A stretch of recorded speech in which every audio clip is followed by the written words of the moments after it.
নামাজে সেজদায় চোখ বন্ধ রাখলে কি হতে পারে?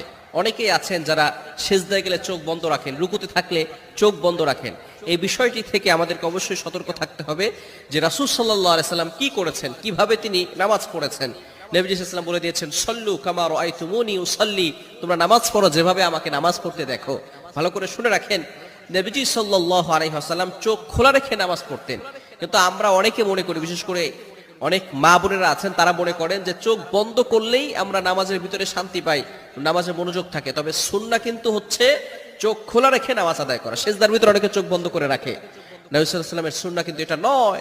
নবীজি সাল্লাল্লাহু আলাইহি ওয়াসাল্লাম সেজদার সময় চোখ খোলা রাখতেন এবং রুকুর সময়ও তিনি চোখ খোলা রেখে তারপরে রুকু করতেন। সমস্ত অঙ্গ প্রত্যঙ্গ যখন তিনি যেভাবে নামাজ পড়তেন তখনই তিনি চোখ খোলা রাখতেন। এটাই হচ্ছে সুন্নাহ। তবে আমরা অনেকেই চোখ বন্ধ করে নামাজ পড়ি। মনে রাখবেন, এটা কিন্তু কিছু কিছু স্কলারগণ বলে দিয়েছেন, যদি সবসময়